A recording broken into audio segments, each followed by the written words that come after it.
Welcome to the Washington Week Extra. Robert Costa is off tonight. I'm Amna Nawaz. Let's continue the conversation from the broadcast, dig a little deeper into the Republican National Convention this week and what comes next in the race for the White House.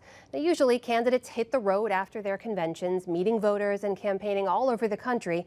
But because of the pandemic, things might be a little different. So what comes next in the 2020 campaign? Joining me tonight are three of the best political reporters to talk about it. Maggie Haberman is White House correspondent for the New York Times.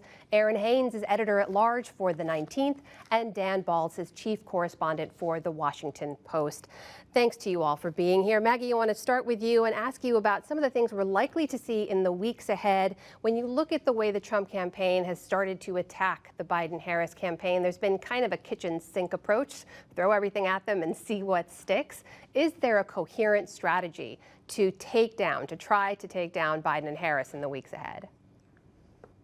I think the coherent message, if there is one, is basically just that, there will be a transformation of traditional American life under Biden and Harris. I think that the president has alternated between describing Joe Biden as wrong for signing the '94 crime bill and then, too weak on crime. I don't actually expect that to change. I think this is just who the president is and how he campaigns. What I do think you're going to see is sort of a blanketing of news coverage by the president. He's going to use whatever he can to try to fill the air, as he did in 2016, not with paid advertisements, but just talking about Biden. And I think it will be difficult for Biden, and it has been, I think, in the last few weeks, to break through some of that noise. And Biden does have a challenge in that regard.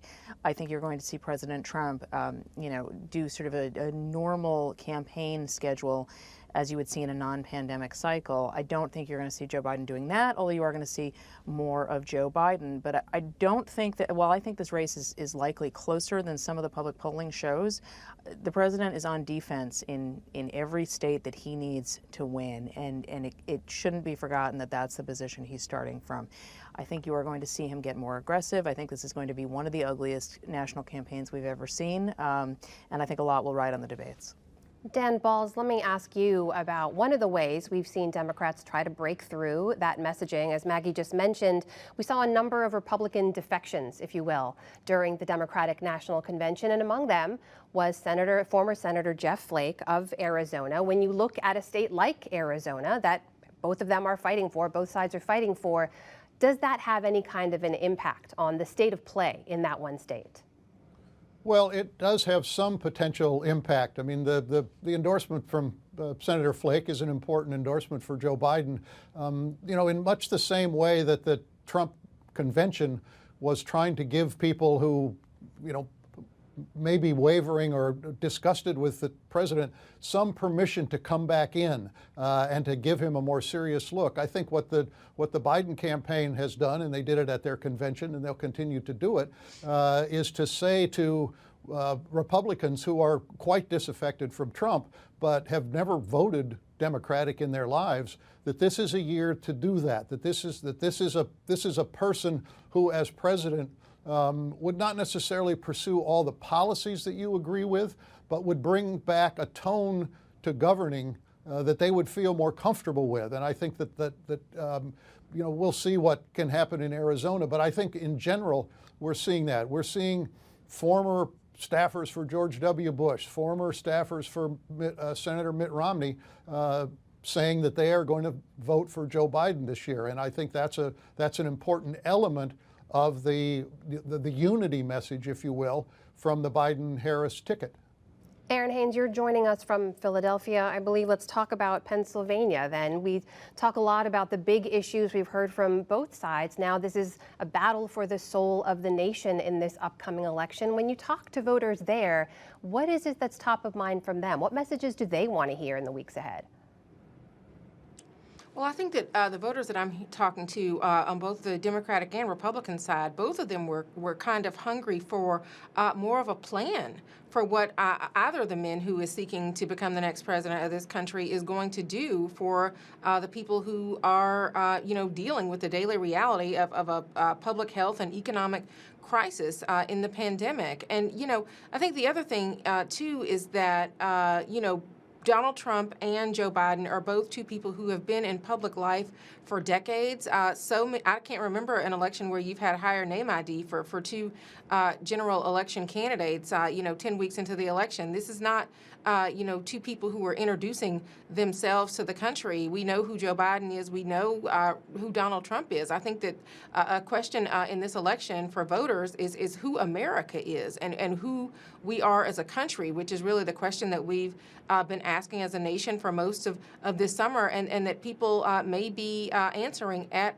the ballot box. I am in Philadelphia, as you mentioned. In 2016, Philadelphia was one of the cities that the president raised as a place where the election may be rigged, and kind of urged his supporters to watch out for, election fraud, possibly in cities like Philadelphia. I think that you're going to hear the president. He's already kind of raising the specter of voter fraud again, and even, kind of hinting that people's votes may not matter anyway because of, just how fraught the mail-in balloting process is, despite, a lack of evidence of any proof that is not going to work. And so I think that is going to be a theme that the president hammers. I think that people here are energized and galvanized to participate in this election and are very much interested in how they can do that safely and how they can fully engage in this democracy in the midst of a pandemic.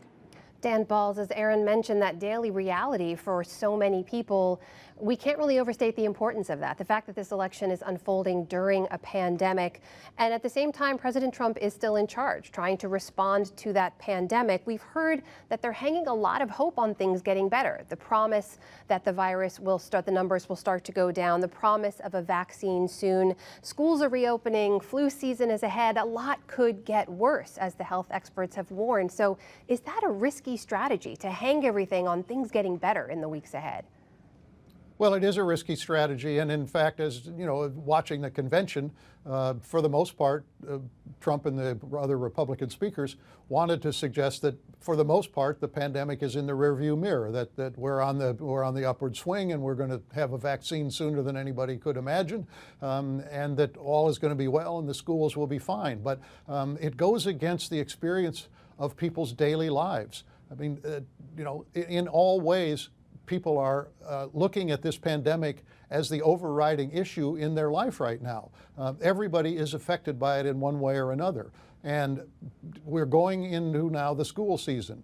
Elementary, secondary schools, colleges, and universities. We're going to have quite an experiment over the next month as to how safe it is to bring people, young people, together and see what happens. So these events are out of the control of Donald Trump. He is not the commander of these events.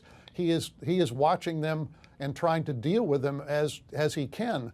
But one of the things we know about the Biden campaign, and we see it in all ways, is that they believe that the pandemic right now is the overriding issue on people's minds, and that President Trump is the overriding focus of the way people are thinking, both about the pandemic and about the election, and they're going to keep their focus on that. It's one of the reasons that Joe Biden has not traveled much. It's one of the reasons that when he goes out, he has tried to, model what they call good behavior rather than some of the things we've seen with Trump rallies where there are no masks. So that's the strategy of the Biden campaign, and for the president, he can hope that it gets better quickly, but he doesn't have much control over that.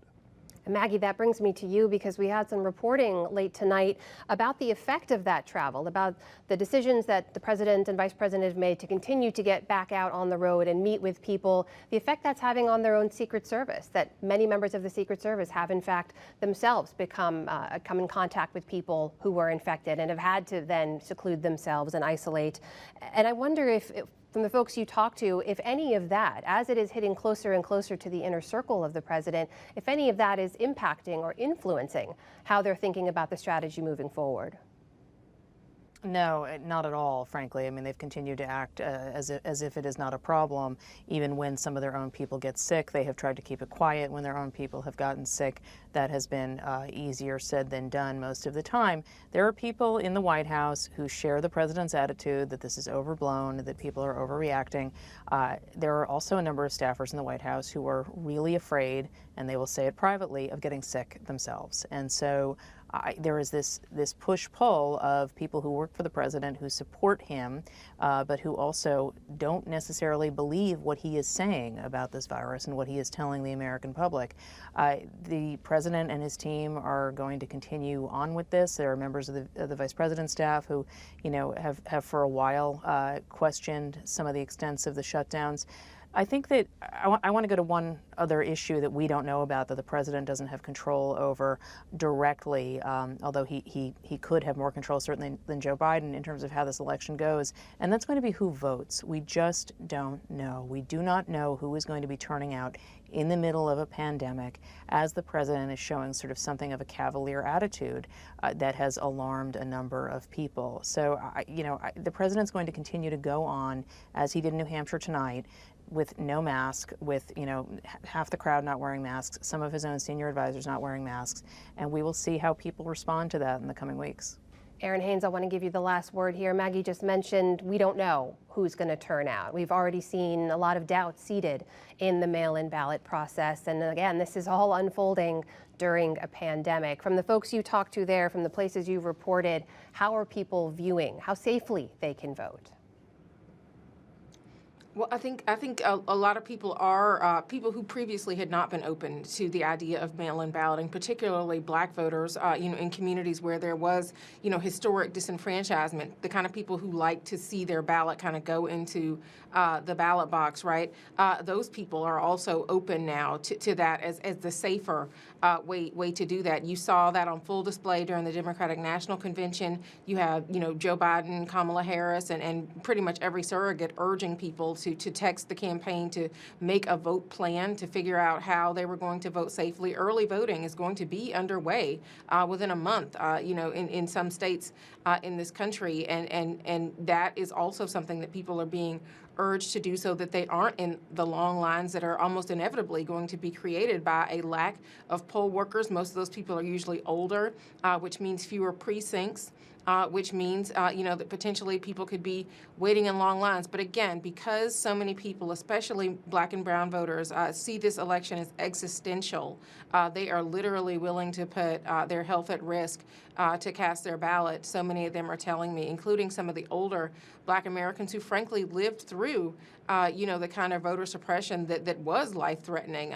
People who were inspired by the likes of Congressman John Lewis, whose spirit also looms large over this election. And so all of that is on the minds of voters, especially Democratic voters that I talked to headed into November.